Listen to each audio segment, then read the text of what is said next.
Hey folks, here's a video about selfishness. A lot of selfish people can just turn it off right now. No, I'm kidding. We're all selfish in our own ways. This is just a little text that I wanted to share with everyone. I'm going to kind of start reading off just a little page here. Oh, this is out of Awakening the Buddha Within. Okay. This is a random page I flipped to. Okay. Consider how self-absorption rules everyone's thoughts and intentions. When we watch the president on television talking about taxes, don't we think, what does this mean for me? We hear a new shopping mall is going up, and we immediately think about it in terms of our interests, our property values, traffic patterns, and consumer needs. Everything is seen through the filter of our own personal concerns. The first question we often ask ourselves is it good or bad for me and mine?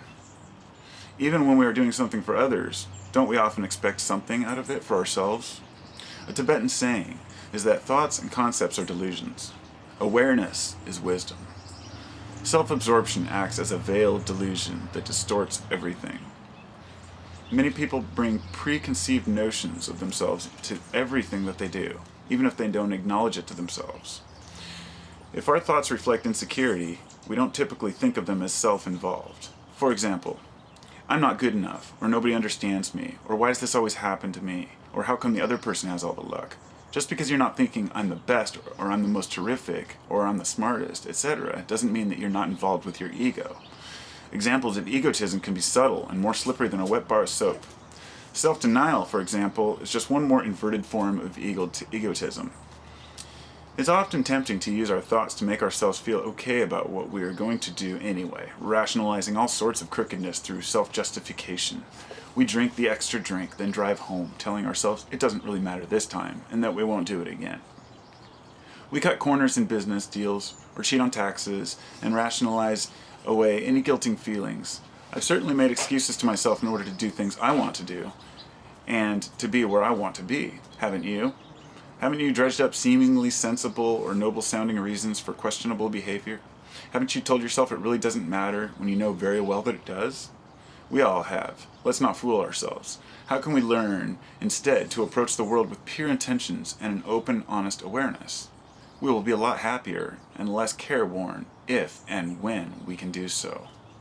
Can we admit it when we are being selfish, or do we pretend and hope it goes away? Which, of course, it never does, since we constantly reinforce that habitual pattern. Can we acknowledge the costly downside to our self-absorption? Some men and women complain loudly about not being able to connect with others.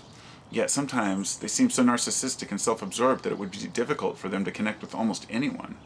Instead of seeing the other, aren't they relating primarily to their own illusory needs and egocentric projections? To embody the Dharma, we have to learn to let go of the self-deception and be honest with ourselves, as well as the rest of the world. This level of honesty requires conscientious attention, discernment, emotional intelligence, self-knowledge, and sincere internal scrutiny. Your future, your karma, your dharma rests on the thoughts and intentions you form today, so keep your eyes peeled. Everything depends on motivation and intention. What you tell yourself about any situation reflects where you are coming from. It all starts in your head, with what you tell yourself. Sometimes we get so caught up in our habitual storylines that we've lost track of who and what we were before the current movie or this week's sitcom flashed on the screen. The classic Buddhist question is, who were you and what did you look like before your parents were born? Reflect on this for a moment. It's a mind bender which can crack open the eggshell of ignorance. We can find our identity, who and what we are, on a deeper level than externals, appearances, and our own personality. Just some thoughts from somebody wiser than I. Much love.